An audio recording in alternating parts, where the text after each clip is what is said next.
Well, hello, my friends, and welcome to another episode of the Machine Shop Mastery Podcast. I am your host, Paul Van Meter, and today I had a really,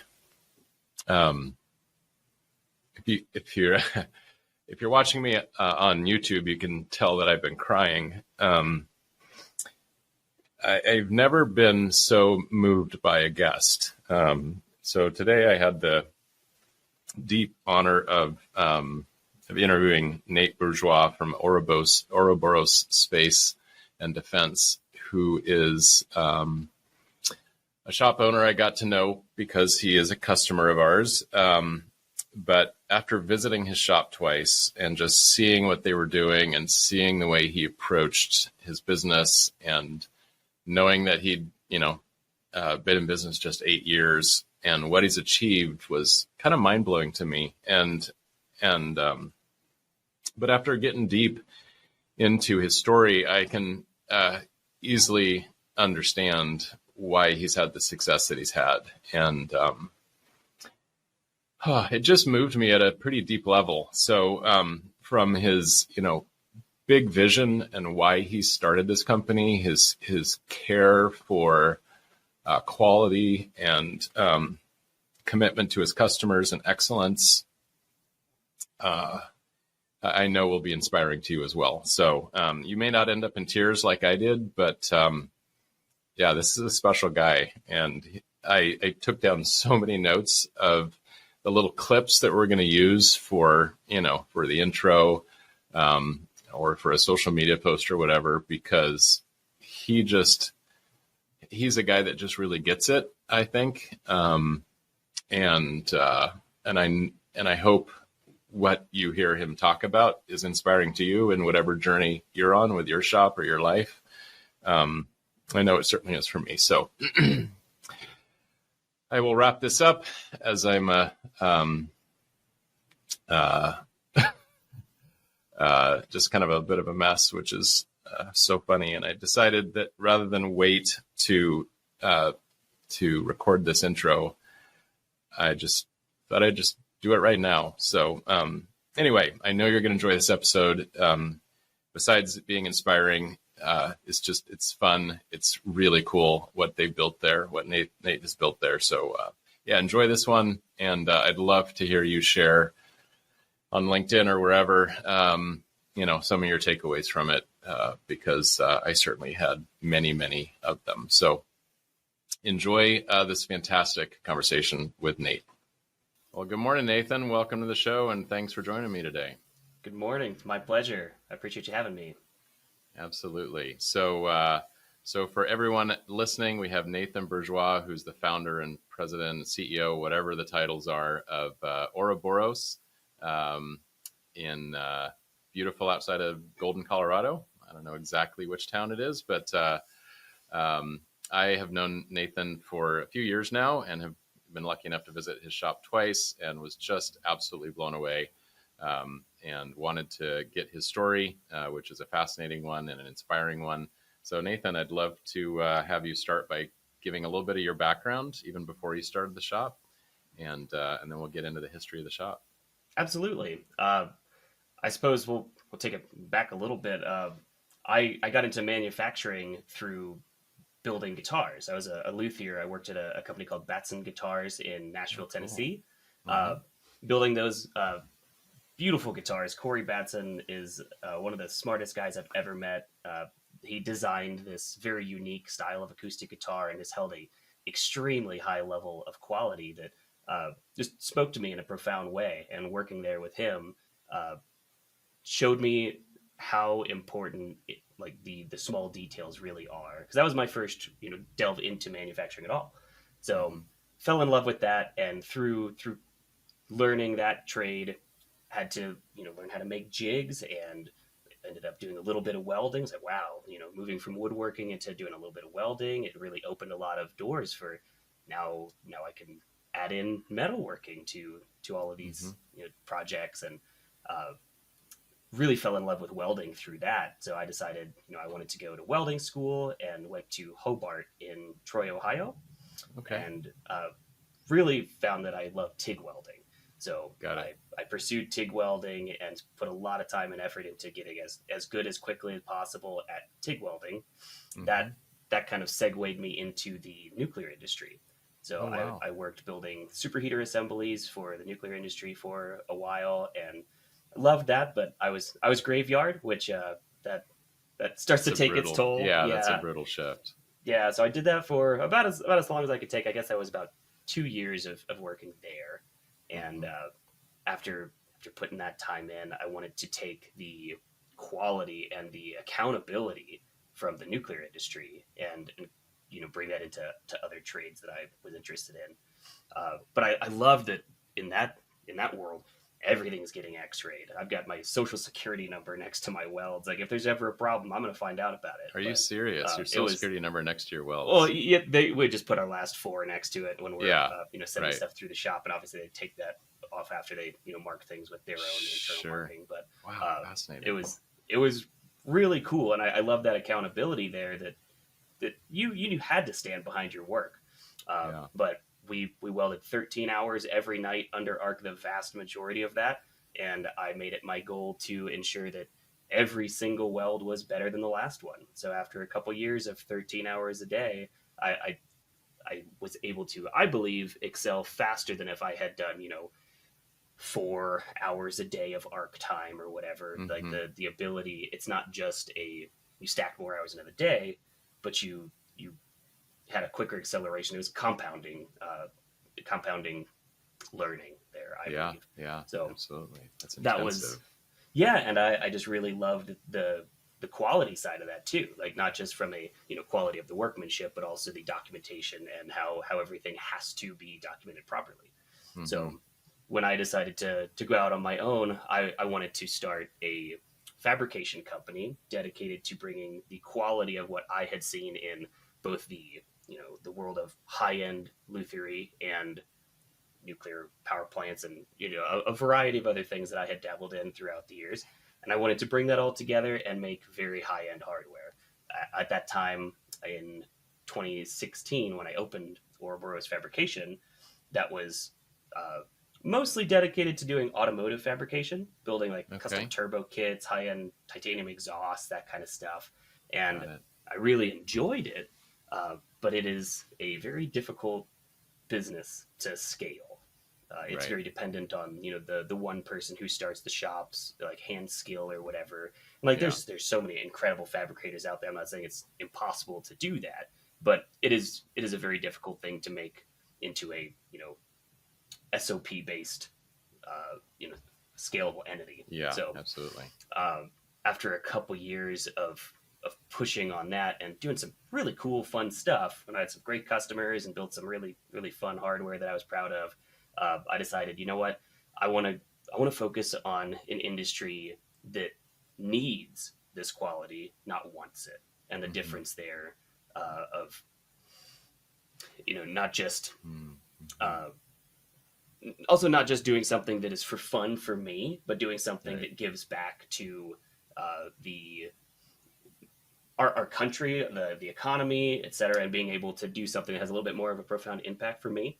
Yeah. And there's you take pride in whatever you do, and that's if that's what makes you feel fulfilled, then fantastic. But I wanted to do something a little bit different, and I decided, you know what, I want to focus on aerospace and defense. I want to focus on energy, mostly on the nuclear side, because Mm-hmm. obviously I'm pretty interested in that, and developmental technologies. So I pivoted to welding for the space, or sorry, aerospace at that point markets, Okay. Yeah. and a lot of my customer base kept on bringing to me this request for machining work. So we do the welding, and they'd ask like, "Hey, can you guys get a mill or a lathe? Like, we'd really love to send this work to you to have it machined and then welded in one spot." So Mm-hmm. after I heard enough customers ask the same question, I decided, okay, there's definitely a need here. Mm-hmm. There's something to this. So I decided I'll go out and get a 3-axis mill. Yeah. One of the welders who was working with me at that point, fantastic craftsman, great guy. He had expressed an interest in buying a mill himself and bringing it to our welding shop. And Okay. I talked to him about that. I was like, you know what, if having an employee buy something that's that expensive, like, the shop burns down, I replace that. What if it just has an issue? Is that Sure. the company's? Is it yours? Not that Yeah, these yeah. questions are It's messy. insurmountable, but it does get messy. So Yeah. I decided, you know what, I'll buy this mill, and you can learn this new trade that you're wanting to step into, and come up and pay, and just get this experience. Hmm. And he started running this mill for a little while, and after a few months decided, you know what, I'm really more interested in designing my own products, not building to print for other people. This isn't Okay. something that brings me satisfaction. So Right. I was a little surprised by that, but I just said, you pursue what makes you happy, and he went Yeah. on his own way, and he's been successful in that. But we had hardware due to NASA that was, 2 weeks from that day they were due to be Oh delivered. I was no. like, oh no, I need to learn G code right now. So uh, Okay. I spent a couple weeks, very late nights, staying up and just trying to learn. They were pretty simple parts, like they were mostly rectilinear, nothing too crazy. So it wasn't Right. that challenging. But I had Sure. never run a CNC machine before. So Hmm. I don't think I'd ever seen one in person before ours got dropped off. Uh, it was Okay.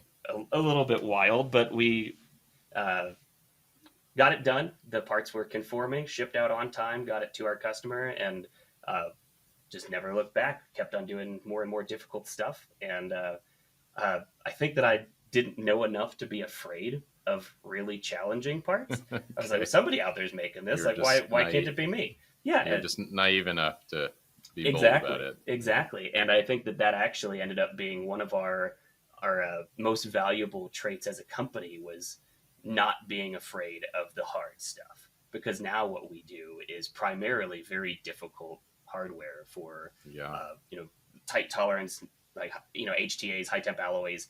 Uh, a lot of 3D printed stuff, feature dense components. We're holding micron tolerances, stuff that we often are potentially the only people that quote a component.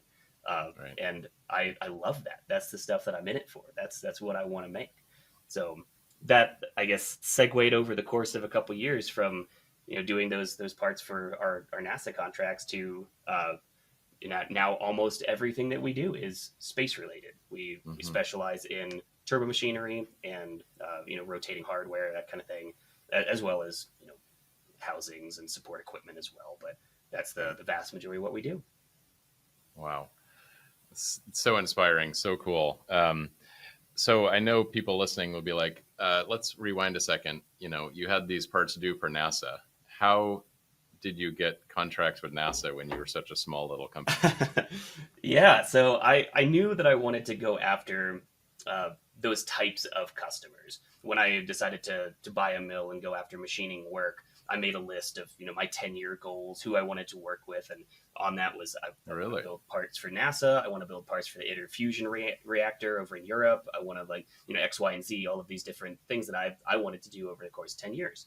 So we decided to make action plans based off those goals and just start chipping away at the little steps that it takes to get to that.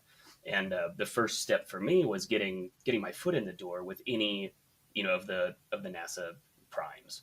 Hmm. So I started going to all of the space conventions, going to SpaceCom, the Space Symposium in Colorado Springs, as many of those type events as possible, and just shoving my foot through the door. Uh, I, Hmm. I remember we were at where were we? Johnson Space Center, and I Okay. was there for a event for uh, the I think it was Small Business Roundtable, and I knew that I wanted to go and see a lot of this hardware, because we were all just in a conference room talking about industry and where things are going Hmm. and how to get in touch with your supply chain leaders and whatever. And it's like, okay, yeah, that's the path that you have to take. But really, Yeah. what you have to do is develop a relationship with somebody. So Hmm. I wanted to get in front of people that I could have a one-on-one conversation with. So I overheard someone having a conversation about a tour, like a shop tour of a robotics facility at Johnson Space Center. I was Hmm. like, you know what, I'm coming along with you on that tour, whether you want me to or not. So I went and asked the director of that, like, hey, how do I get on this list? And they're like, well, it's not really like an open invitation item. This is for a high profile client of ours that's touring this facility. But if you really want to see it that bad, meet me at this door in 15 minutes. And I'm like, okay, I'll see you there. So Wow. it was very much just like a kind of forcing our way into as many of those opportunities as possible to get in front of people and talk about like what I want to do. How can I Right. express to them the way that I can help? Because like the biggest thing is we have to have a value proposition. Like Absolutely. I find that far too often we're just like marketing the same stuff as, or not necessarily what we do, but what I see and hear is a lot of, everyone says the same stuff. Everybody says I'm going to deliver good parts on time, communicate all of the things that everybody needs. Like those are needs. Those are basic necessities for doing this work. So outside of that, how do you differentiate? How do you show somebody that I'm going to add specific value and solve one of your problems? So my mentality has been to find those opportunities where I can find that problem. What are you struggling with? Where is there either piece of hardware or a process that's really been difficult that we can do something unique to fix that? So getting in front of people and learning about what are their pinch points, what are their problems, that's been integral in finding where those solutions lie. Right. So going back to the tour, you went to the door 15 minutes later, you got on the tour. Yep. Did you make a direct connection that turned into some work? I did make some good connections there. Some of them did turn into relationships that further along. I can't say too much about who that was, but I had talked with one of those program managers earlier that day, just trying to get my foot in through the door with them. And while we're on the tour, they turn around, they're like, "What are you doing here? Like, how did you get here?" I was like, "You can't get rid of me. There's no way for you to get rid of me. I'm in this industry, and that's what it is." So, I love that conviction and that determination. That is so brilliant. Awesome. So, did you then? I imagine going to all these conferences, going to these meetups, whatever. Is that what did it? You made connections one at a time. Kept following up, and eventually got RFQs or. Yeah, and I think that it's not necessarily as long as you go to conferences, you'll get these relationships. Like it's sometimes a tertiary relationship where I, was sitting in a booth next to somebody else and we talked about what we did, and I didn't necessarily get any direct connections with a potential client during that entire conference. But then somebody who, does a different process than we do, or even owns a different machine shop or something, then they run into a problem with a piece of hardware, or a customer needs something that they're not specialized to do, and they remember that that's what we do, and they reach out to us and say, "Hey, can you do a part that's this big nasty Inconel thing?" Yeah, absolutely. So then that gets our foot in the door with their customer, and we try to make sure that that's a symbiotic relationship, and we're not just like poaching their customer from them, but it's if you guys specialize in this kind of hardware, then we're going to defer RFQs of that kind of stuff back to you. And then there's so much work in this industry that I don't ever feel like between good shops there's healthy competition, but there's so much work. We don't all need to be like fighting over scraps. Like it's such an open and lucrative opportunity for everybody to work together that I just don't see it in the same competitive landscape that some other industries are. Right. Yeah, no, I think that's a great abundance mindset, if I'll call it that. And I'd love to go back. You said, this is kind of inspiring. You talked about writing down your 10-year goals. Can you just talk about goal setting and especially writing things down? I've certainly heard very successful people talk about, and I've done some of it myself, writing down what you want to achieve, and that makes it more concrete or real enough that it's easier to then pursue it. Can you share that? Yeah, absolutely. I think that was one of the things that I came to terms with early in starting the company, was even when I was focusing on automotive stuff, I still set, this is the type of stuff that I want to do. These are the projects that I want to complete. I don't want to do anything that comes through the door. I want to focus on where can I find a lot of pride in this, and also the balance of something that is that you're good at, that makes money, and that's like fulfilling to you. That the Venn diagram of all three of those things. Mm-hmm.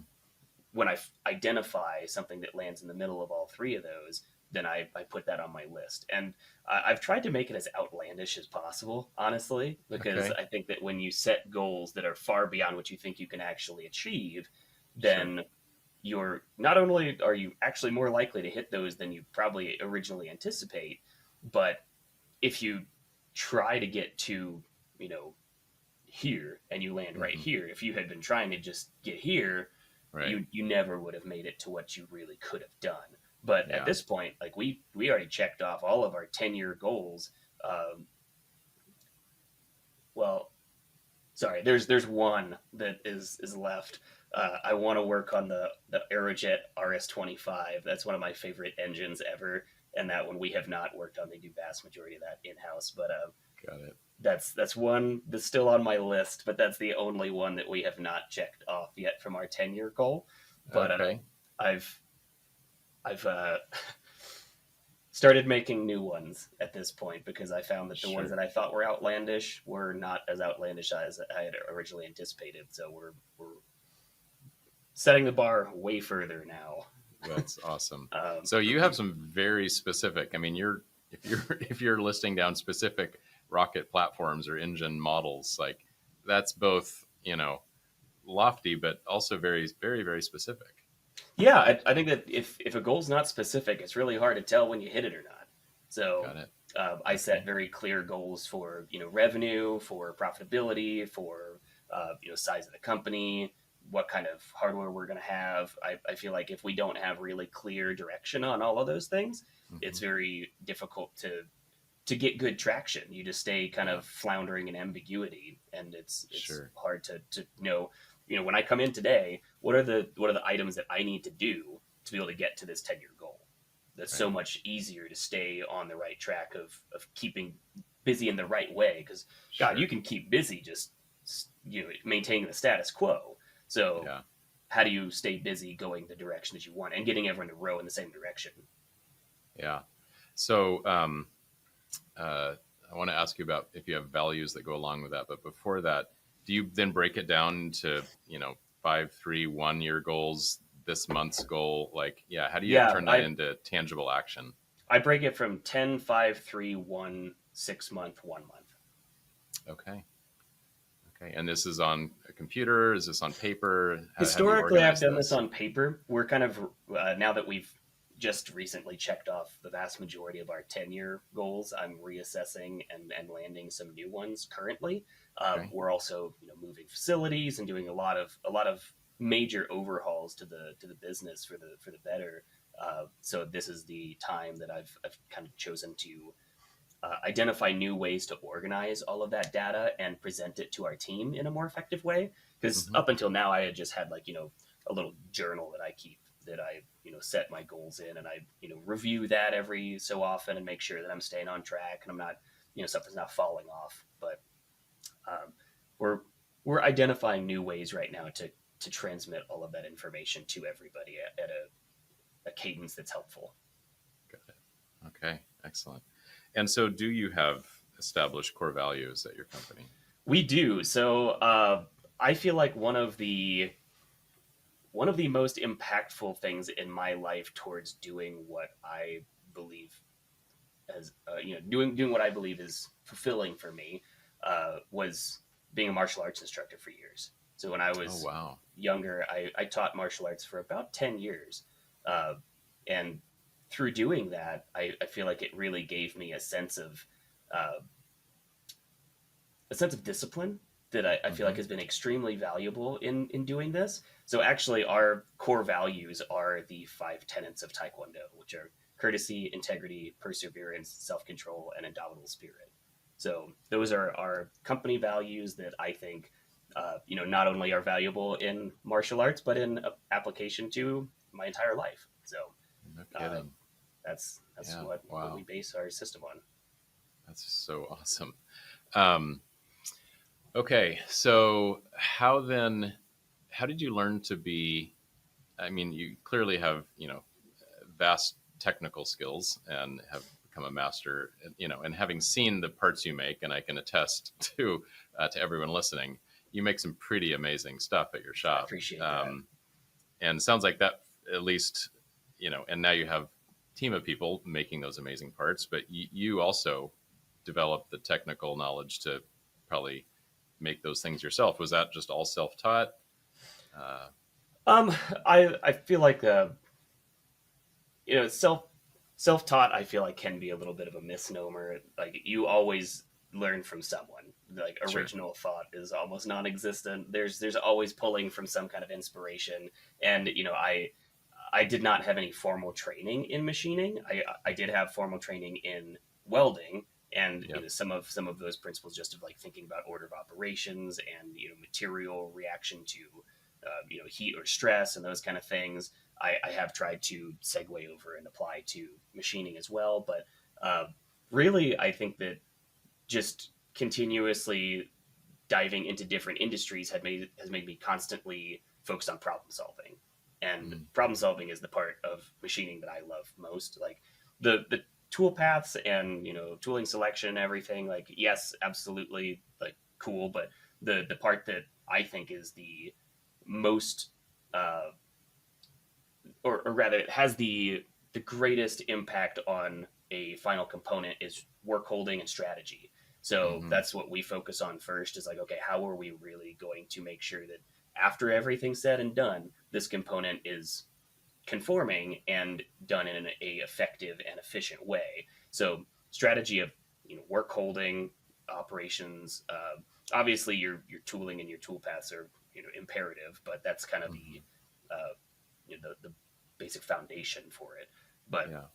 um, I, I I don't think that it's fair to say that I'm fully self-taught. I've learned a lot from other people. I've learned a lot from great content providers. There's a host of Mm-hmm. information providers out there that just make it so much easier now to quickly gain experience and knowledge that otherwise would have taken you know 10 years of apprenticeship and learning and on the job. And uh, we just have an opportunity in this time to learn so much so fast, especially with all the resources around, like even stuff like YouTube. Like I learned a Sure. ton of I need to jump into Fusion 360 to get these parts done in the next 2 weeks. I'm going straight to YouTube to like, where do I start? uh, Sure. and instead of relearning what somebody has already learned before me, I'm going to try to gain their knowledge quickly. Mm-hmm. um, Right. and that's really been my, I guess, a little bit of a segue. That's been my biggest focus with this company is I don't want to take 60 years to get to the size and efficiency that some of these other shops that I see have done. I want to do Mm-hmm. this in like 5 years. Like how do Mm-hmm. we condense the knowledge that's been acquired over 60 years from some of these other companies and do Right. that very, very quickly and efficiently? And obviously that has its own growing pains, but it's Sure. it's only really possible because of the access to information now. Right. Wow. So yeah, besides binging on YouTube, what other strategies would you share with people for learning and condensing 60 years into five? Of, Talking to as many people who are really good at what you want to be good at as possible. So okay. I pick the brains of anybody who will let me, go to people who have either run machine shops or have worked in them, or have successfully done what I'm trying to do, and see if can I grab a beer with you? Can I sit down and ask you all of the hard questions of like, tell me straight, what were the things that you screwed up on the most or that had the biggest negative impact? Because the biggest thing I want to try to do is avoid some of those key mistakes that sink Mm-hmm. ships. Yeah. Because there's there's definitely opportunity for success by doing the right thing. But there's also something to be said for being able to survive long enough to roll the dice a lot of times. Like Mm-hmm. if you sink your ship, then you can't survive long enough to land one of those Sure. just golden goose contracts that come along every 10 years or whatever. Like Right. uh, you've got to survive to let statistics play out. Right. Yeah. I love that way of thinking. So let's talk about uh, I'm guessing the answer is the same. How, so we talked about the technical side. How did you learn the business side? Oh And man. then, inspiring people to follow you on your vision. Yeah, that has been the hardest part. Is it? Running a Okay. business, I think, is significantly harder for me than the technical aspect. Focusing on solving a physical problem is so much more straightforward than managing a lot of relationships all at the same time, because the organic dynamic of managing all of everyone's expectations, all of the ebb and flow of work cadence, all of the complications that come along with human interaction that you have when you're talking about running a business, but both from from your customer side and from employee side, and making sure that you have the right people, you give people opportunities, but also you don't let there be too long of having the wrong person in the wrong Hmm. spot or whatever, Yeah. or even the right person in the wrong spot. um, Sure. there's so much nuance to that I think the biggest challenge is finding that line that you walk where you're doing your best and giving people grace, but also not like killing yourself to give somebody more than their um, how do you say more than needed, I suppose, Hmm. as far as Hmm. like whether it's a client or the wrong person in a role or whatever. Right. Those are the instances that I think are the most challenging and hardest to navigate. And I think that that's vastly more difficult than making a really really tough component for me at least. Sure. Um, but And yeah, so, did you learn to get good at that by talking with people the I've same way you did with technical? yeah, like that's been my other focus, is talking to especially people who have already run and taken a shop through its whole life cycle, and now Hmm. they're either retired or they've kind of like scaled things back to just be like a lifestyle business at that point, but have done what I'm trying to do Right. successfully, and just kind of ask them how much where how much effort where, because there's only so many hours in the day, and you know how Hmm. it is when you're running a machine shop and trying to grow it. It is not uncommon at all for it to be 100 plus hours a week, and I think Sure. that that's part that doesn't really get much airtime, is the amount of effort that goes into everything, and if you're putting it all in the wrong directions, god, it's really hard to make it all work. But Hmm. uh, yeah, I think that that is the most impactful thing I've been able to do to learn that as quickly as I can. And by no means do I feel like I've got that licked. Like there's so much to learn and so much to still glean from, Hmm. from the people that I respect, that I'm trying to still do that actively every day. Right. Right. Yeah. Yeah. It's learning never stops for Yeah. sure. I still learn every single day. So you obviously then need to recruit people to help you along. Can you talk about Yep. your process for building your team? Yeah, absolutely.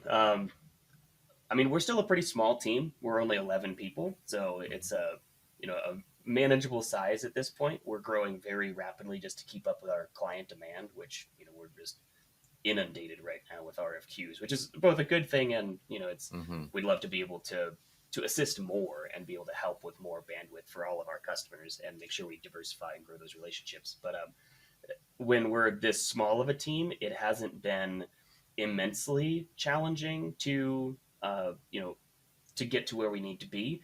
But I think that one of the ways that we've been able to really get a amazing core team is by uh, you know being pretty strict about who do we want to be a part of this team. Like we Yeah. have uh, not like crazy difficult CAD CAM tests, but you've seen the parts that we make. We have Yeah. everybody who's an applicant. Like you get a lot of applicants of like, I've been programming in Mastercam for 15, 20 years, and I can machine anything out of anything.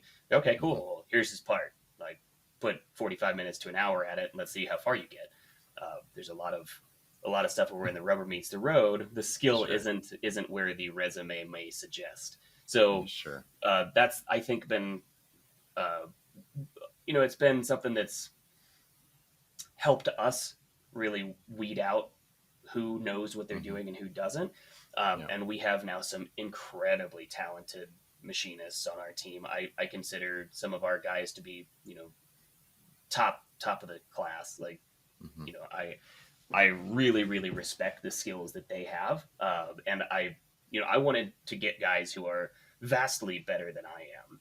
Hmm. Because I'm confident in my own skills of making components, but if I'm going to put my energy towards growing this business, I need to find people who are uh, significantly more talented than I am at machining, Hmm. because I I'm a big fan of never being the smartest person in the room and never being the most skilled person in my shop. I think that maintaining that is essential to growth. But uh, we've been able to foster uh, retaining and bringing in that talent. I think through you know paying competitively, giving Hmm. guys an incentive to come work for us as opposed to the other shops in Sure. the area, uh, and giving them all the things they need to succeed. If somebody needs the right tool for the job, I don't want that to ever be a question of like, oh man, I might be able to make it work with this crappy thing or whatever.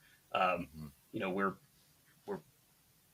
we still have a couple other machines, but we're kind of purging those out at this point. And all of our equipment now is all brand new DMG Mori stuff, all Shunk work holding, all Rego fix tooling, like or tool holders rather. And when somebody needs something, they just get it. And I think that has been really helpful for bringing in and retaining really highly skilled guys, because they want to work on tough stuff, but they don't want to have to deal with making hard stuff with you know subpar equipment or subpar tools. And Hmm. my effort has been to give them everything that they could possibly need to be able Right. to do that effectively and efficiently. So Yeah. um, So how do you balance? I mean, yeah, you have some impressive machines in your shop, and very expensive machines. How do you balance that investment of significant dollars, and the revenue you're making from the contracts or the ones you want to win, um, and uh, because I mean, yeah, I guess in communicating that to your team about like, it's not like there's a completely unlimited checkbook. So yeah, how do you strike that right balance of and do you have the equipment you have because your team members said this is really the right machine for the job, and what do you think, should we get it, or has that been more like you driving like I only want the very best equipment so we can then work on the best, tightest tolerance, hardest projects? I definitely get the feedback from the team on like what do you want to do this kind of stuff. But the biggest, especially our initial like first few DMG Mori machines, which we started with a DMU 95, which is a pretty good size Yeah, five axis massive. machine, and a NTX 2000, which is a fairly good size military machine. Hmm. So those I based off of looking at hardware that we had. We didn't even win the contract yet, but I was looking at the hardware, and the customers had expressed, if you have the equipment to do this, we don't have a good way to have this manufactured currently, and we'd love to partner with you. And nobody's Hmm. ever going to give you like a written, if you buy this machine, you will get this work, sign on dotted line. Like it doesn't Right. work like that. People aren't willing to kind of leverage that and Absolutely. hang their neck out. So Hmm. as a machine shop owner, I think that it's really the responsibility of us to make calculated risk decisions to invest in that type of equipment based off of knowing if there's a need. If there's a need for this one person, it's a need for other people too. It's not like if Hmm. that doesn't materialize, there's no one else out there who's going to need this equipment. There's so many companies that need tight tolerance difficult hardware out there that the worst case scenario is we have to go pound pavement a little bit and build or foster some other relationships that put the work in for the machine. But I've decided based off of looking at components that were specific needs, and then pulled the trigger on the hardware to be able to accommodate those contracts. And so Hmm. far, even where even where some of those contracts did not materialize, other contracts did. And having those larger machines, those are our foot in the door with large primes. Like when when we get a call from different space companies and they ask us for our machine list and we send it over, like, okay, like we see what you can do. Like here's as Mm-hmm. much work as you can possibly handle. Um, Right. so it's been both a sales tool and a a obviously a capacity tool. But Mm-hmm. uh, back to your question, when looking at what hardware to buy, the first few that I based off of specific hardware, I decided this is going to be not only good for the business, but also they will give us capacity and uh, give us specific outlier capabilities that not that many other companies in our area, like our, Denver's not it's not a machining hub like, Southern California is. There's a decent Right. amount of very skilled shops here, but it's not the same as being in SoCal. So Sure. there's not the same level of, investment into that type of equipment. So Mm-hmm. when we're investing in that type of hardware, we're able to have some outlier capabilities that give us a lot easier of a sales avenue. So the first few, I made those decisions, and then after that, I asked my team, like, "What do you guys want next? What's next, and what would help you the most do your job efficiently?" And Mm-hmm. I ask my guys very frequently for feedback on shop layout, what kind of equipment they want, how are we going to prioritize our next efforts for you know 5S or laying things out better or whatever.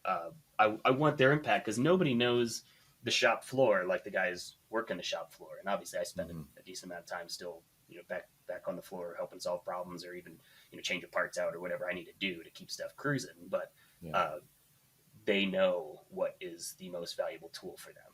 So Right. the last machine that we got, one of my guys is like, dude, I ran a DMU 50 at a previous shop and I loved that thing. It was just so stable. Like the DMU 95 is great, but it's so big that there's more thermal play and there's more just the reality of physics of kinematic Mm-hmm. error across a huge machine like that versus a smaller one. If we're going Right. to do a part that's football size, we can Sure. do that in a 50 with more assured accuracy than if we did it in a larger machine.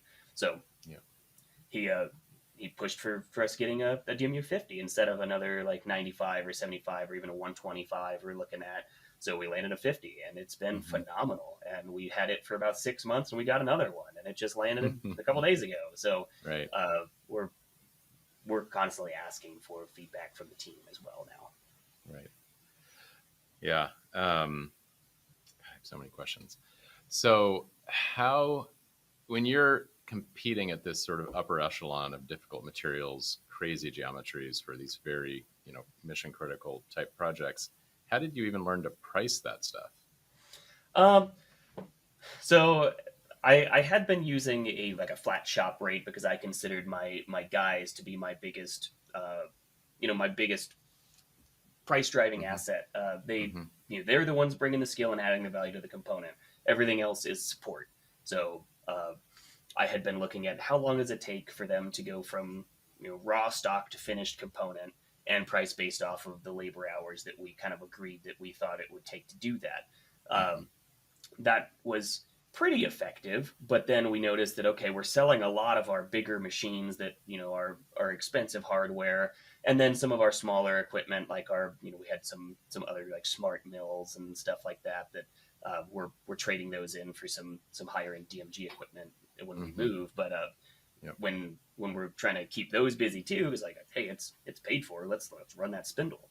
Those aren't getting sold when we're pricing them the same as these other machines. So um, ProShop's estimating module has actually been incredibly helpful for me to build out and say, okay, my actual cost to run this machine is this, and I want to make a fair margin on that. So when I Mm-hmm. price everything out very specifically there, and I know what it's going to take to get that part done, now we are able to keep all of the spindles turning pretty much all the time. We're using very good spindle utilization right now uh, Mm-hmm. because of that. So now I can Mm-hmm. price things accordingly to what that machine actually dictates, and that allows me to also focus on okay the bigger stuff like we might do more prototype heavy work over there, or fixture it to do a lot of parts at once or whatever, and then the smaller machines are doing, still we're not going to be the right fit for a rectilinear kind of block with holes aluminum part or whatever. That's probably not our niche.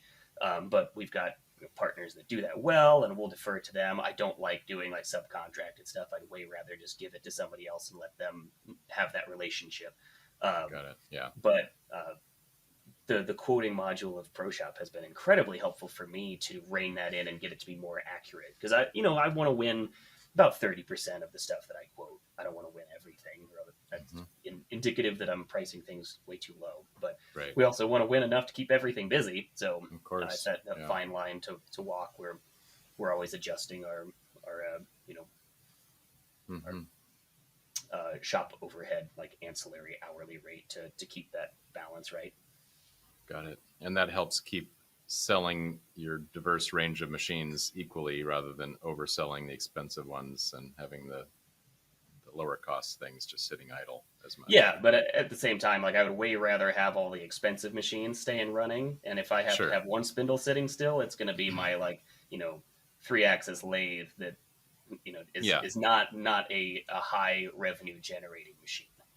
But you don't want to sell that 95 at $100 an hour, because you use a flat shop rate. Yep. Absolutely.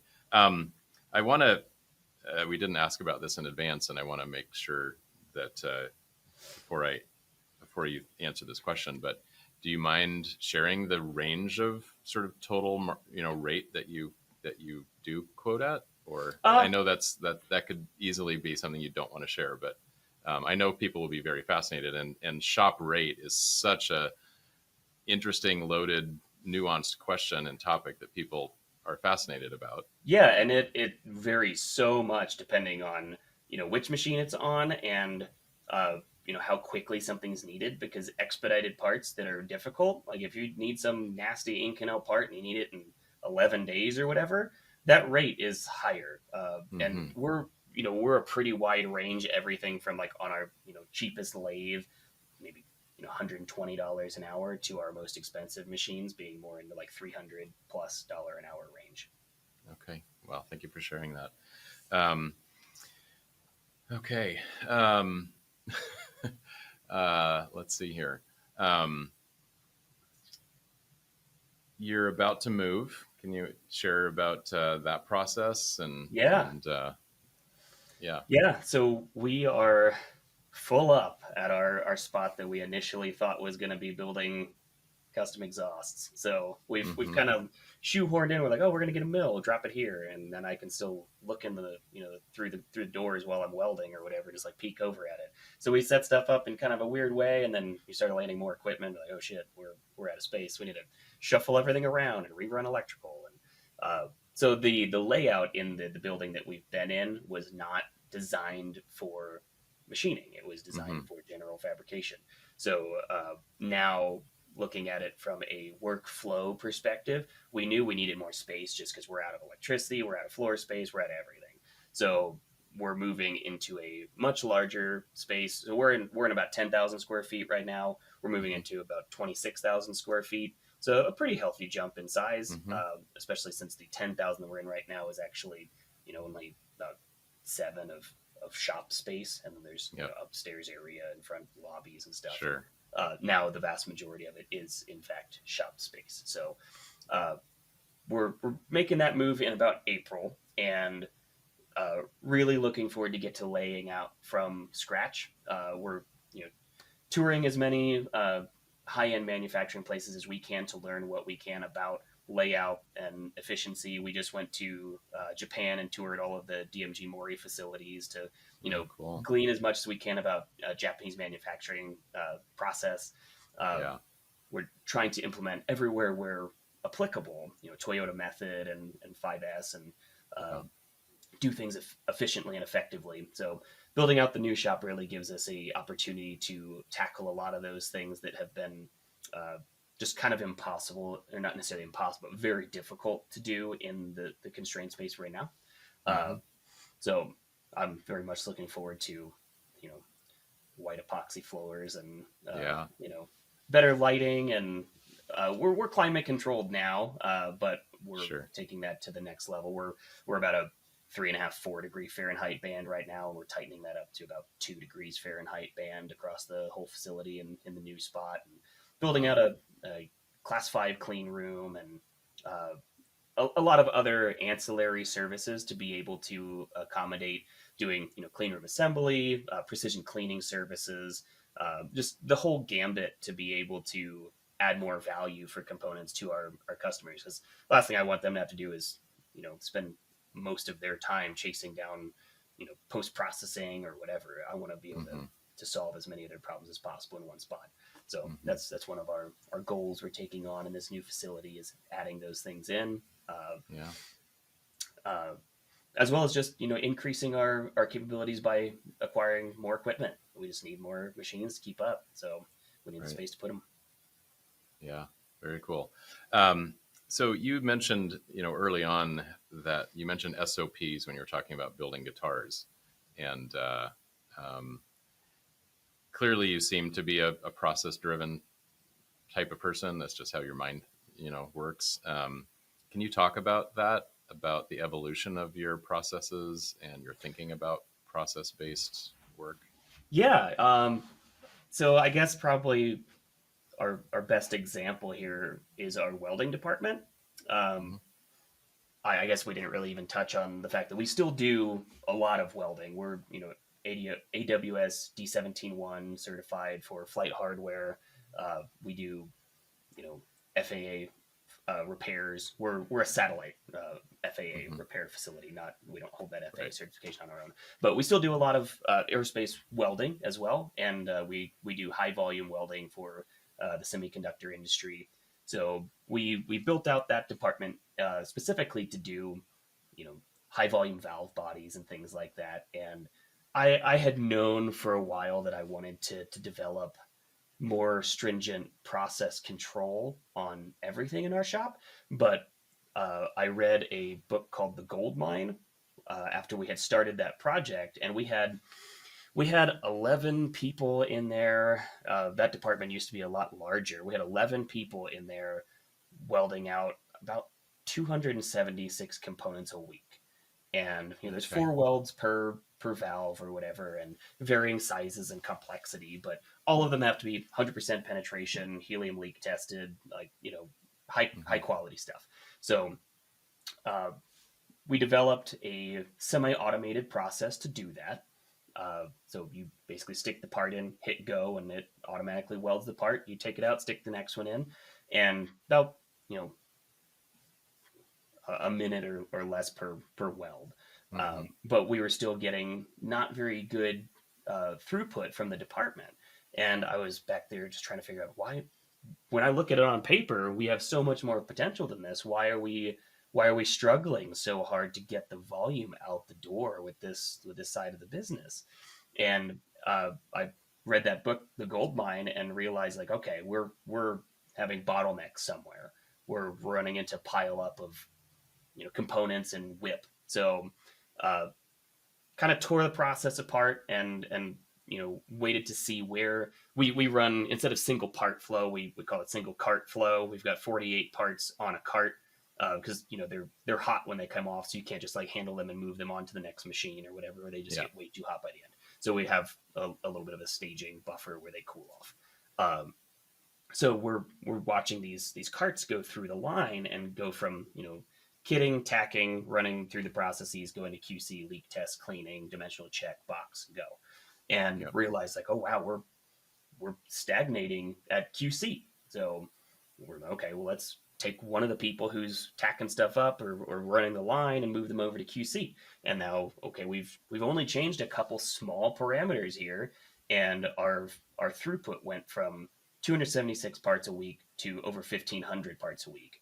And we were Oh my able to God. drop the total staff requirement of the department to 3 people. So 3 people now are putting out 1,500 parts a week, and it's just so much easier too. Everybody's in a good mood. Everybody enjoys what they're doing. It's awesome. It's been a total revolution, driven primarily by just changing what order things are happening in, and making sure that there's not anywhere where stuff's getting stuck.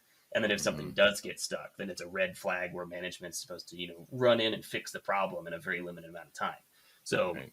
adopting that mentality in that department, a couple years ago, made me realize, like, wow, I thought maybe we had 15-20% to gain or so by implementing these type of processes, and it's so much more dramatic than that. It's wild what the efficiency gains can be by using standardized processes for that.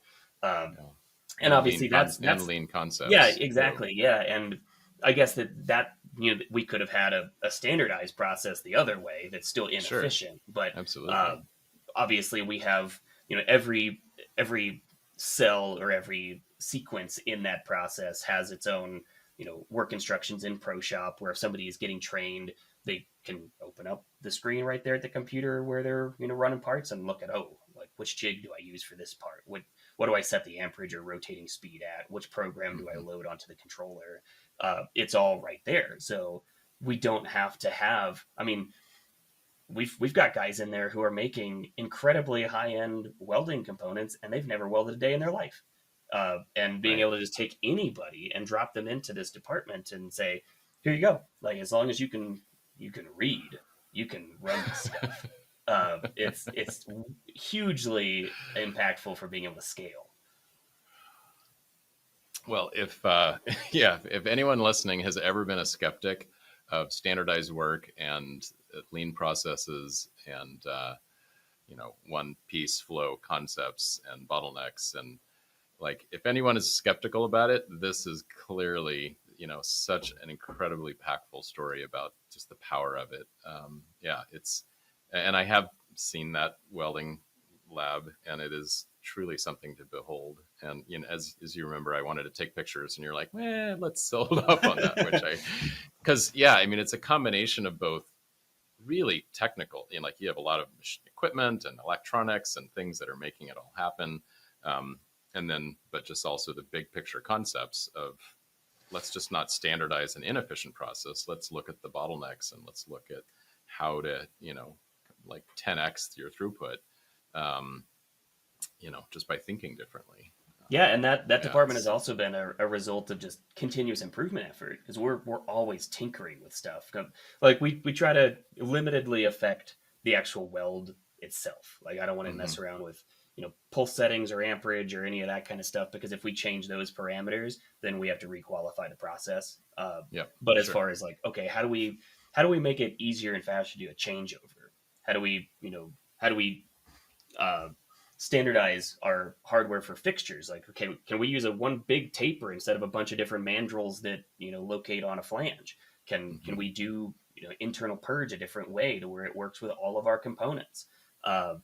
So those kind of things have really been impactful, and we're switching from things that are gearbox drives to direct drives that don't have the thermal play of a gearbox, because that affects our, like, it speeds up throughout the day as the gearbox, like, the oil warms up and things. So we're always tweaking our system to make it a little bit more stable, a little bit better, not necessarily faster, but stability is almost more impactful than speed.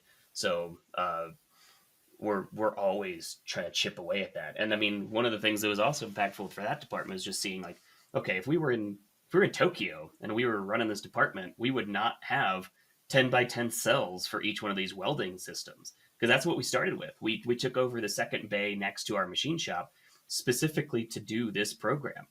And now we have the entire department in what used to be a lobby. Like, it's, a 14-foot long, 2-foot deep system. And it runs, now we have, I think, 9 welding cells in that. Right. And we crank $1 million of welding through that program a year. Like, it's extremely efficient and densely controlled. But we're taking what we've learned through that and applying it to the machine shop side, and just kind of standardizing. We don't need to rely on the tribal knowledge of, oh, this person always does a great job in Inconel. They're able to really hit the mark when we're doing tough HTAs, and that kind of tribal knowledge, like let's build that into our tool management system. Let's put that kind of information where anybody who's going to program this can open up Mastercam and use the same feeds and speeds, the same step over, the same parameters, and have standardized process for like, okay, how do we tackle a part that's like this? How do we standardize quoting to have this type of component comes from a template? Like just saving time anywhere and everywhere that we can, because that's not value added to the hardware. The value add to the hardware is us removing the stuff that is not the part. You know what I mean? Like that's the only part where we're adding value. So everything that we can do to accelerate or, whittle down those other support processes, the better for our customer. So we've been really focusing on that to really focus on just doing the value add. And obviously there's necessary things that you have to do to support that, but not doing anything that is unnecessary is important. This is such a good episode. People are going to love this. What metrics do you track? So we actually just started with the EBITDA growth systems guys, and we had been, awesome. I'm really excited to be working with them because I have been so focused on the shop floor side of everything and running everything on the shop that it's been lacking in the reporting side, where we're checking KPIs occasionally, but it hasn't been as systemic as I wanted it to be. I know where I want things to be, and have just, I suppose, I don't want to give myself an out and say I didn't have time, but I've been just trying to focus on the problems that are the rearing their head, the loudest or whatever, squeakiest wheel gets the grease kind of a thing. Over the last couple of years, with us accelerating and going from, when we were the one-man band plus maybe one person at a time, like as we're trying to like kind of get that traction and get growing to where we even have a 2 or 3 person team, we were like, $300,000 in revenue. And then over the last 4 years, we've been 100% growth year over year, every year. So the pace that we're kind of chasing has been a little aggressive. So now I'm starting to see the necessity and value of really measuring all of those KPIs and letting those drive what I do. Whereas previously I had been kind of anecdotal of, okay, I see that this is the relationship I need to focus on. This is the type of hardware I need to focus on. These are the types of things that I need to do to maintain quality. We've never struggled with scrap. We've never struggled with like any of those kind of things. So I haven't really had the necessity to measure things like scrap rate, but I just a couple weeks ago actually implemented our initial KPI reporting structure with our department heads for, we have one, just to get started, we're just doing 3. So it is on-time performance, scrap, and profitability. So those are the only 3 KPIs that we're going to be looking at to start, just to get in the cadence of reporting them on a weekly basis. Just for everything that left this week, what were those 3 metrics? And then get into a more consistent reporting structure on that. But if I could, give anybody, any input from having not done it that way previously, I'd say, hey, start that as early as you can, because it is immensely valuable. And I think that I wish that we had done it earlier. Right. Now, you mentioned having the KPIs kind of drive and tell you what to do, if you will. You mean as you achieve your 10-3, 10-5-3, 1 year, 6 month goals, right? That's still what's really driving the direction of the company, but it's fine tuning or honing, the way you get there, or. Yeah. And I think that, profitability is not nearly as hard as cash flow. So cash flow is the one that is more difficult, especially when you're just trying to, scale very, very quickly, buy a bunch of high-end equipment and pay people well and everything else. That is where things actually get challenging. And, we're doing well, but I want to be able to do better so that we can, pay the guys better, buy equipment faster, grow faster with our customers, etc. So I think that measuring those KPIs gives me better insight into the financial health of the business, rather than just like, hey, positive numbers at the end of the month. Good. Like, let's keep going. I want a little bit more fidelity than that, and being able to say, Mm, okay, we need to plateau at this point to be able to build a cash reserve just in case that anything happens or a contract falls through or whatever. Uh, right. we want to be intelligent about how we're planning our financial future instead of just like pedal to the metal till we're Sure. blue in the face. So Sure. So KPIs in that way, maybe I can summarize it like by tracking them and having them be good numbers, that can be an accelerator to the growth that you want to achieve, right? yeah, or And the they goals you might want to show meet. me, yeah, and they also may show me something that I didn't recognize. Like if I see something where, if our on time performance is dropping, that means there's a systemic problem somewhere else that I might not be seeing. Or if there's like a scrap value that like starts to climb, I'm okay, what do we have a ineffective training procedure somewhere that I really need to focus on updating? Uh, Hmm. they can bring to light the things that otherwise might get missed if all the other stuff seems good, Right. because you can feel like everything's going great and not see those issues like in the weld side that we were talking about. It felt like we were running efficiently. It felt like our cycle times on each weld are good. Why is it not Hmm. happening? Why are we not where I know that we can be when I look at mathematically the potential? Because I'm not assuming that we're going to be 100% of a change over 3 seconds and we change Sure. over every 3 seconds or whatever for the whole day. Like I already built in buffers for the human element of like 25%. So Hmm. when we're nowhere close to that, there's something else that's happening. And without measuring and getting data and really seeing where those issues are, you're not able to change them. So Hmm. on the machine shop side, there's so much more complexity than the one system that we run on the weld side, where it's just, ABCDE ship, ABCDE ship. So Right. Yeah. when we have Of more course. more moving pieces, it gets more difficult to assess where is the inefficiency, where are we getting stuck, where is, you know, do we have something that's been sitting by deburr for 3 days or something like Hmm. we need to know where in the flow things get stuck and why, or are we missing a tool, whatever's happening. Right. If we see an on-time performance metric get a hit, then we can Sure. do an investigation as to what happened there and why, and make sure that that's not a problem moving forward. Yeah. Fantastic. Um, what are one or two of your most memorable experiences growing this shop, good or bad? Because I know, Hmm. 100% of year-over-year growth, that is not easy by any stretch of the meaning, especially the type of work you've chosen to focus on and specialize in. Um, Yeah.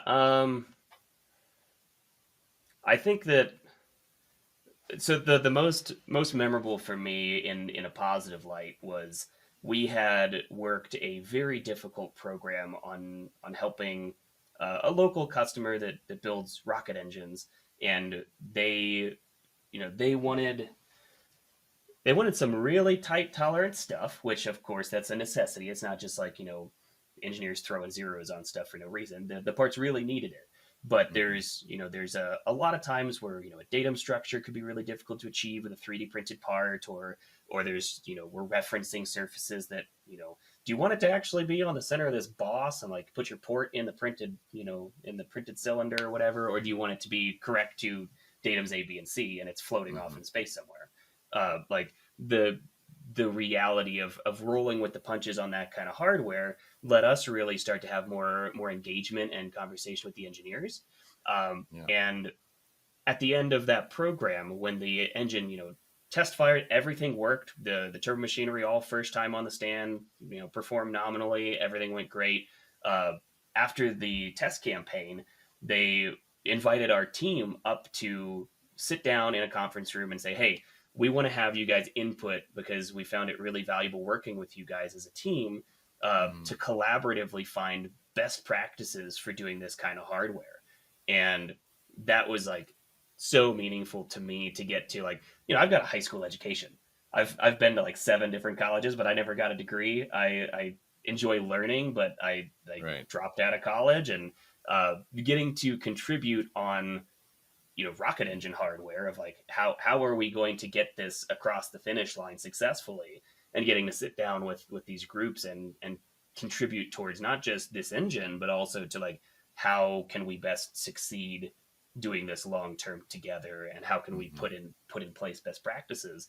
Uh, Getting to be invited up to do that was like profoundly impactful to me, and validating Wow. that what we're doing is truly a major value add outside of just the work we're doing, but in the way that we're looking at the hardware and the way that we're solving the problems. So that was really really impactful.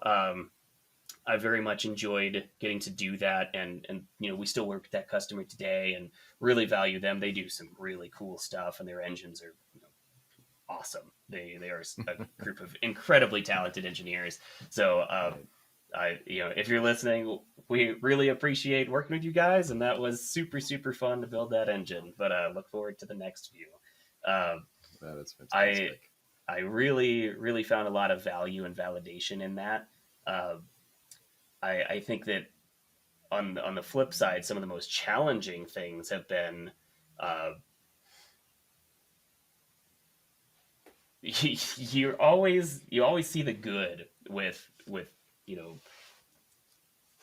the whole Instagram culture of everybody's best foot forward, take a picture of the best weld you ever did and put that, and everyone Right. thinks that's just what you do every time.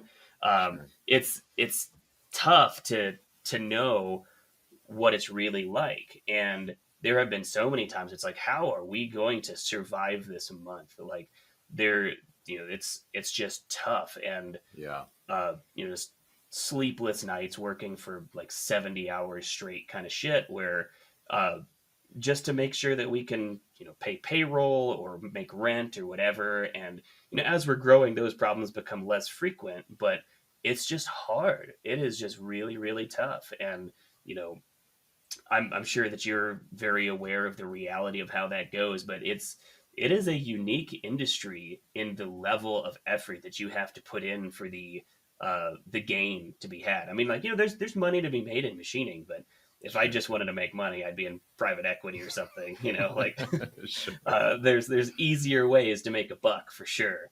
Yeah. So then you have to like really come back to like, why do I want to do this? Like, why am I pushing this hard and trying to put this much effort towards this craft? And I have to continuously remind myself of the reasons that I do this, and that's because I want to make the baddest hardware on the planet.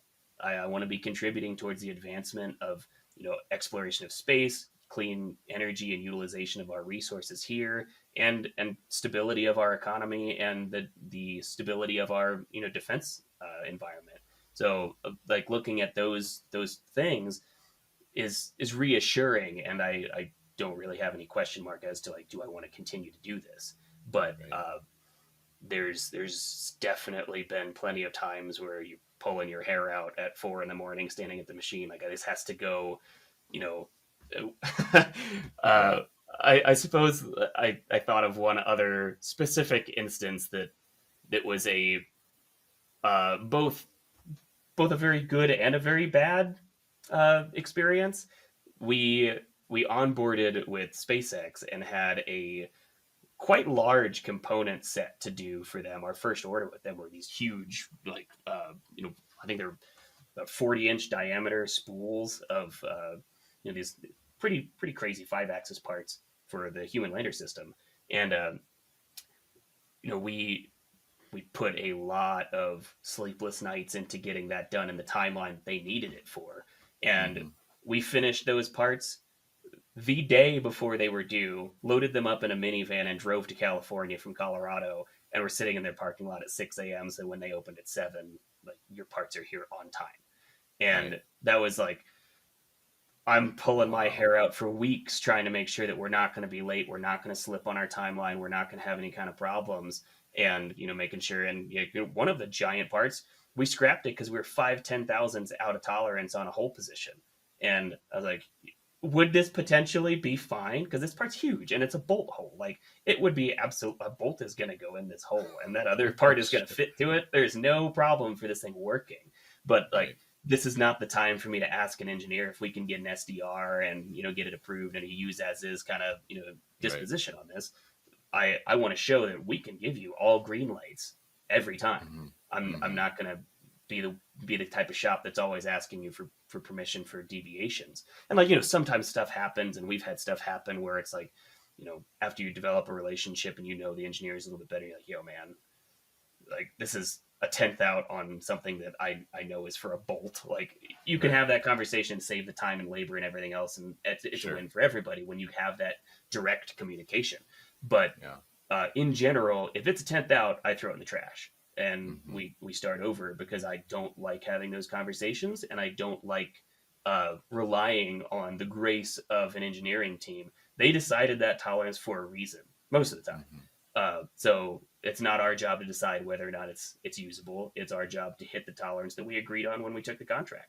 So, that was a very stressful couple weeks, but was incredibly rewarding to be there in the lobby in the morning. They're like, "Wait, you guys drove here?" Like, yeah. Like, from Colorado? Like, yeah. Like, holy shit. Okay, you guys really care, and that got us from, you know, one buyer to 6 months later we're up to like 11 buyers. So it was incredibly impactful for our relationship with them, I believe. Just showing that like we care. I'm not just talking about this. I really, really care about performing for our customers.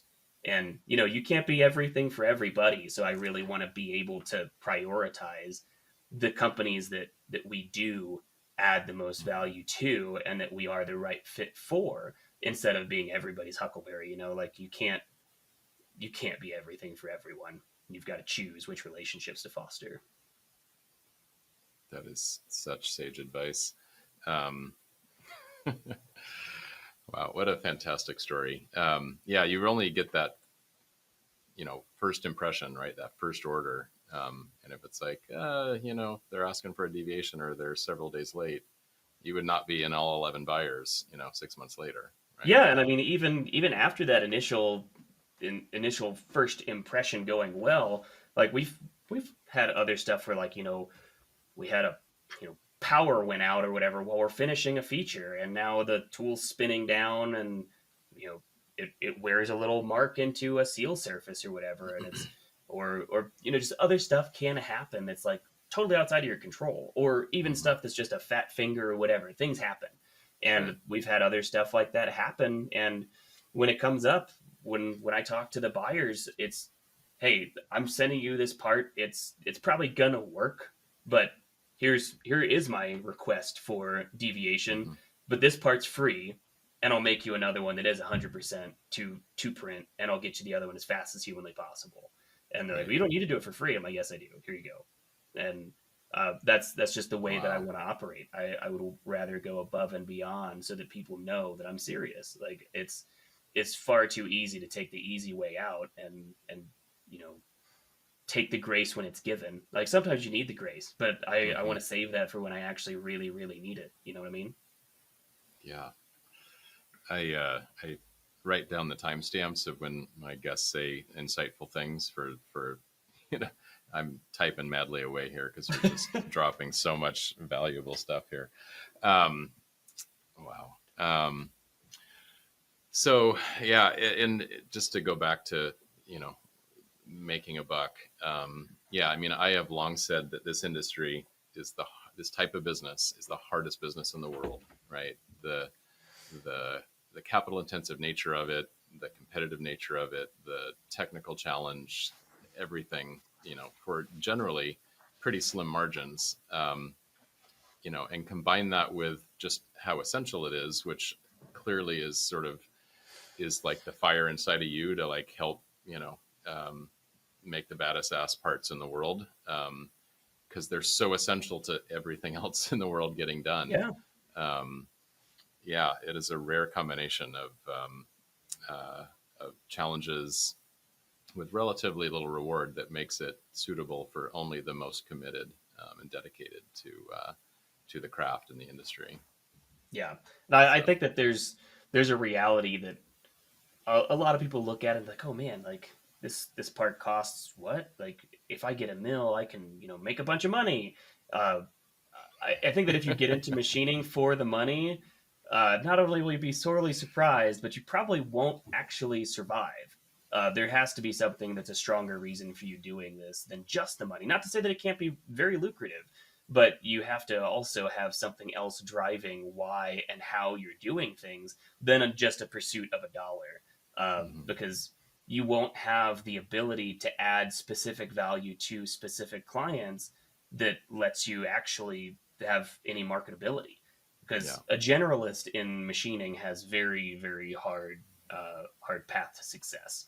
I feel like specialization is really the only way to succeed in machining. And I've talked to a couple big space companies, and they're like, I don't want to know that you can machine every part because that doesn't help me at all. When I'm looking at a part, I need to know who can specialize in this, who can actually knock this out. Because if someone says they can do everything, they probably can do nothing well. Right. And Sure. there's everyone that I know who's been very successful in this has really had a niche that they are profoundly good at.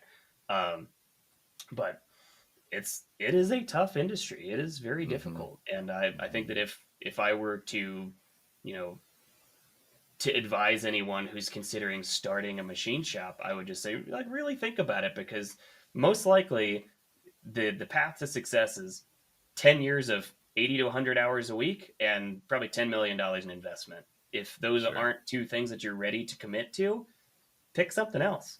Like, there's other ways to make a buck. Yeah. But I feel like that's worth being transparent about. Is that's pretty much what it takes, I think. Right. Yeah. Yeah. So I wanted to revisit something you mentioned earlier about investing in machines and going to these companies and saying, yeah, look at what we have for equipment. So you could have the fancy, you could have a fleet of DMU 95s, but that's still not necessarily going to convince a company to give you work, because you could have just a mess of a business with a lot of expensive machines sitting on the floor. Yep. What else does it take to have people take you seriously, have the confidence that, yeah, this is a shop we want to try and invest, into this relationship, besides just fancy equipment? I think that probably the most paramount thing besides that is honesty as to where do you hit the mark and where are you not the right fit. It's like, I think that the places where we've added the most value is where we talk to a customer about a component, and initially the cost is really high, and they call back and say, like, hey, why does this come in so high? And we're like, well, the reason why you've reached out 3 times about it is because nobody else quoted it, and the reason why it's so expensive is because of this feature, or these sets of features. Can we talk about engineering and have this open dialogue? Right. So the kind of foot in the door I've had has been through DFM feedback, not necessarily advertising that, because I found that, like, when we listed design for manufacturing as a potential service that we provide, nobody wants to be told that their expensive engineer they hired from a prestigious university doesn't know what they're doing. Like, that's not what anybody's looking for, and nobody wants to, like, have the humility to really, like, approach a machine shop for engineering consultation. Yeah. But the reality is the engineers love working with manufacturers and being able to solve these problems collaboratively, because they look better, their part works better, their cost is better, their lead time's better. Everybody wins when you have an open dialogue between manufacturing and engineering. That's why Skunkworks had the engineers 30 feet from the manufacturing, and Right. that is a profound difference between what Skunkworks was able to do and Boeing moving their headquarters from right next to manufacturing to DC. Like, Right. it's just different. Like, and being able to move quickly and design and not to say that Boeing's not successful. They're one of the biggest companies in aerospace, bar none. But like, Sure. Skunkworks making the SR-71 or the U-2 or those kind of things where you're moving quickly and you're doing things that nobody has done before. That mentality and trying to do that kind of stuff takes a dialogue back and forth between engineering and manufacturing that's quick, and the cadence is fast, which is the reason why I don't like subcontracting work out. That's why I'd way rather give the contract to somebody else so they can have that dialogue. But yeah, the open conversations there between us and engineering about where do we add value outside of just giving you a component to print. that's where I think outside of the investment to machinery, we're able to really convince somebody that we're a good partner to work with. Right. Yeah. Yeah. And it's funny, almost every machine shop website has DFM listed Yeah, on and I their bet they get website. zero calls about it. Like Yes, it's not something absolutely. that you know they are very well equipped as long as they truly know what they're doing. They are very well equipped to give that information, but until you get the relationship built to have that dialogue, nobody's gonna be like, "Oh, hey, I saw DFM on your website. Can we look at this part?" Like Absolutely. maybe Yeah, once no, every blue moon, but yeah, that dialogue, that candid, open communication happens much more deeply in a project than it's not the first thing that someone's going to call you up to do. yeah, But, I agree. And those that have listened to the show know that, back at Pro CNC, we got super deep into DFM to the point of having classes and workshops and newsletters and with our customers, and that was immensely valuable to them and to us. yeah, that's a win for everybody. Yeah, yeah, and the way you described it was so perfect. Um, and it is true that really skilled engineers from expensive universities often don't know the first thing about manufacturing because they've never done it, but they Yeah, and are you know, excellent at at the math and the CAD and those things, but that learning from someone that's been in the trenches of machining, yeah, it's such a valuable relationship. and my goal is to make that a two-way street to where we also learn more about the systems, because if I can learn from the engineers about like, okay, I don't want to just know about this part and you know it needs this tolerance because it fits a bearing or whatever, like Hmm. explain to me where this fits in the system and how it all works, because the more Yeah. I know about how a system works, or like when I go to tour a customer's facility, my goal is like show me an assembled engine, and then ideally show me like them broken apart so that I can see Hmm. everything about how your process works and about how your system works, because the more I know about it, the more I can help with that DFM feedback and like, Yeah. hey, there might be parts that we can totally get rid of. That's the best part is no part. I love that philosophy, and Hmm. simplification really does save us a lot of heartache, Sure. just from failure point limitation. But uh, having that feedback both ways, where it's not just us offering DFM feedback, but us learning engineering from these high caliber organizations, is immensely valuable for us to be able to increase our skills in that DFM and grow together. Yeah. Yeah. Well, I feel like I could talk for another hour, but I know people only have so much bandwidth to listen, and you have things to do, and so do I. But to kind of summarize up, what have been some of the best strategic moves and decisions you've made to get to where you are today? Um, I think that AS 9100 certification was a integral part of our growth process. Um, Okay. I decided to do that almost immediately when we started doing machining, and Uh-huh. my first AS 9100 attempt was a paper based system that I spent the better part of a year at night just chipping away at. Uh, Right. but doing that was completely integral into the type of work that we're trying to do, and not just from a performative basis of we check the box, but Hmm. we do what we say and we say what we do. Yeah. That is immensely valuable for building and scaling an organization. So I think that the AS 9100 was essential for us. And I've heard people talk about, oh well, it's just so expensive, and it's just like I don't know if it really adds that much value. But the people that I usually hear saying that are also the ones who are like, oh man, I just like can't find any work. I'm like, well, if you would just check that box, like Oh and not man. to do it for the sake of checking the box and getting sales, but at least that's not how Yeah. I view it. But it really has a profound impact on the type of work that you're allowed to do. And if you're not doing work that needs to be done stateside, it might be here for a while, but the stuff that does not require, ITAR registration or Hmm. CMMC or AS 9100, the things that don't need those Sure. outliers are the first things to get offshored.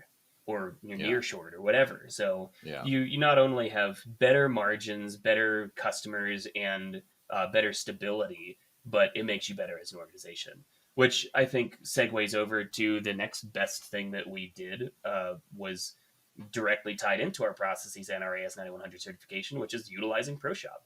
It's been immensely Wow. valuable for us and has been super, super helpful to uh, make our AS9100 processes palatable for everyone in the shop to see. Like, how do I really affect quality? I mean, everybody's got, you have your quality assurance training where everyone knows where they fit in the organization and on the org chart, etc. But seeing how everything flows from RFQ to first articles and deliverable paperwork, like everything in between, and our recaps at the end, it's so much more visible when they can look at their work order and see how does what I do on a day-to-day basis add value to this, and how do I fit into the organization and make this all possible.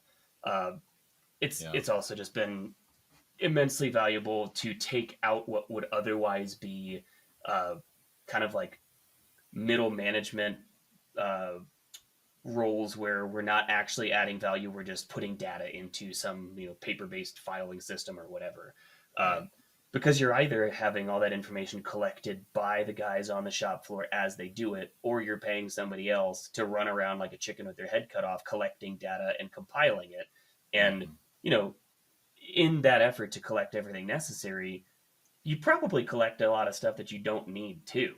So that's Mm-hmm. just another added waste on top of waste, Mm-hmm. which is the enemy of being able to be effective for our customer base. So uh, my goal is to really be lean uh, in the kind of middle management territory where it's really anybody who's got an issue can come directly to me and we can solve the problem together, and we can rope in a shift lead or a machine shop manager to solve a problem. And but it's very much very lean and very high skilled team. I've Mm-hmm. adopted the kind of or really would like to, I can't say I've adopted, that's a little uh, beyond my ability to say, but my biggest inspiration organizationally is Skunkworks. I've got Mm-hmm. Kelly Johnson's rules on my wall, and like I really really love the way that he was able to inspire and build an organization where they could do such incredible things. And Ben Rich following in his footsteps, being able to carry that on with a increased ability to be amicable to some of their very important clientele, and develop a repertoire with their customer base and continue that legacy. So Mm-hmm. I consider those two to be incredibly uh, inspiring to me and how I want to build what I'm doing. And I would like to allow Oroborous to do the level of work that those type of organizations did in the 40s to 60s. Uh, Right. those I consider to be the heyday of engineering, and I think that now we have a renaissance that is the equivalent heyday of manufacturing. We now can Right. fulfill the dreams of what people came up with in the 60s that were impossible then, and they're possible now. Wow. It's a cool time to be in manufacturing. Yeah, it sure is. Yeah. I would love to. The last question I want to ask you is about your company name. Yeah. Uh, so Oroborous Space and Defense is the company's name now. We were Oroborous Fabrication. We were more of a fab shop, but we made that segue into the space and defense market a few years ago, and wanted the title to be more indicative of Mm-hmm. what we truly do and what we excel at. But the Oroborous is the eternal serpent. It's the snake that's eating its own tail. It's on your Uh, shirt, right? yeah, it is. It's this right here. But Yeah. Yeah. yeah, the Oroborous is a symbol for something that has eternal rebirth and is infinite. I decided to pick that symbol to represent our business because I wanted to convey our commitment to quality. Uh, my original stance is that if you ever get something from us, we back that indefinitely. If you can break it, we will fix it again. Obviously, now that we don't design all of the parts that we manufacture, there's a little Right. bit of ownership by the engineers on whether or not it works. But we guarantee that everything will be as we stated when we initiated this contract, and we hold on to that promise forever. We don't, fall away from that. So our symbol is a commitment to eternal rebirth of something. If it got a conformance, we will give you a new one. It will come to you the right way. That is,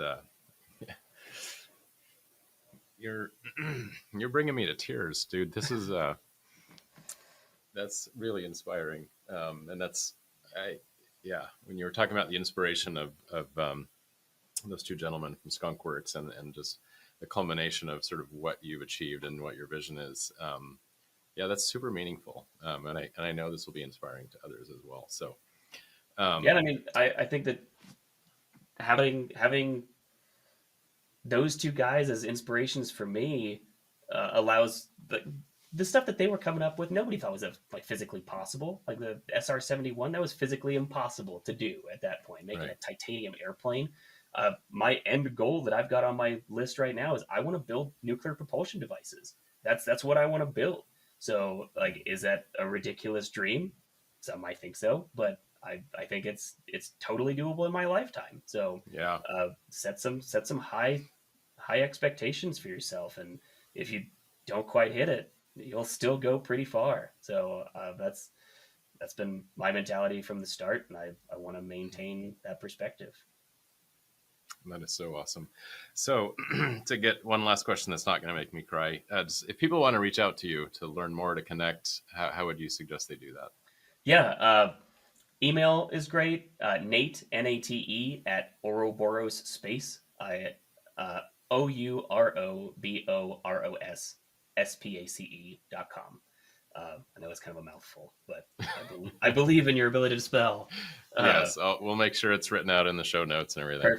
Perfect. Or LinkedIn, Nathan Bourgeois. My last name is Bourgeois. But feel free to reach out to me there as well.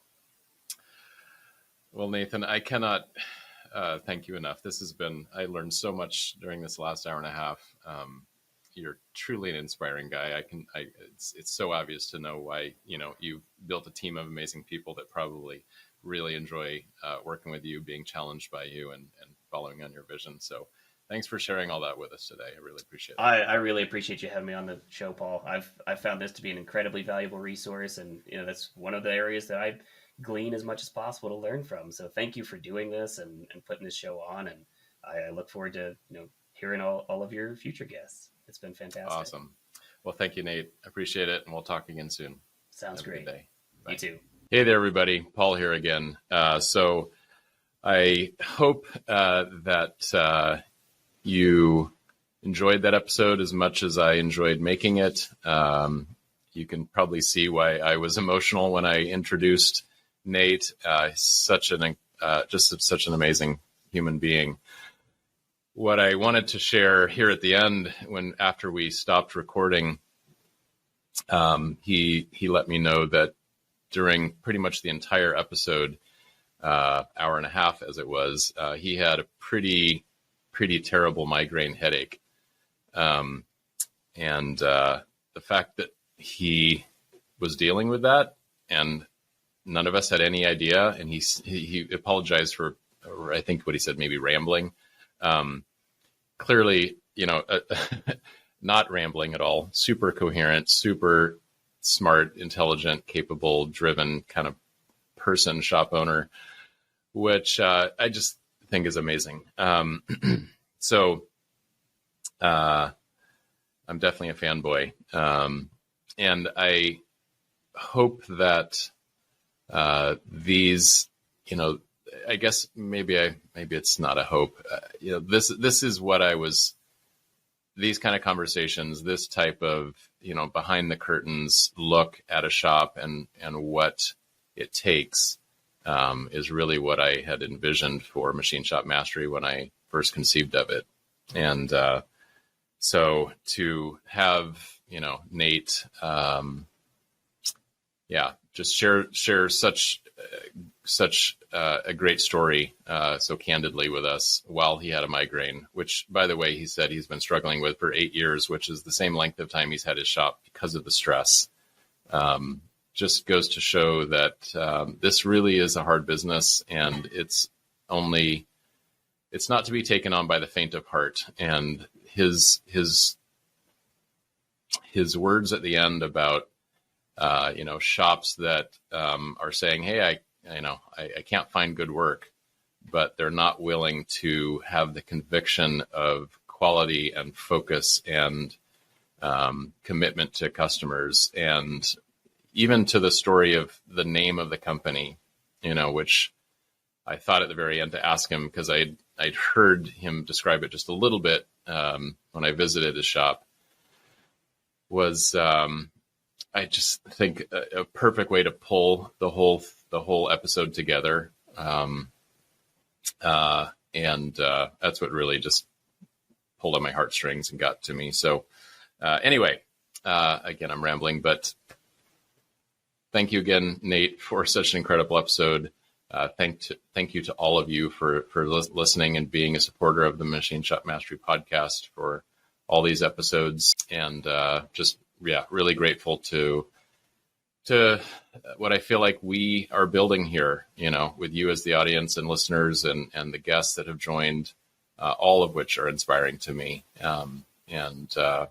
I hope others from outside the industry are listening to this, more than just my mother-in-law, who you'll all probably be amused to know listens to every single episode. So Judy, thanks for listening. And I hope others are similarly inspired by the human stories that we've been telling here.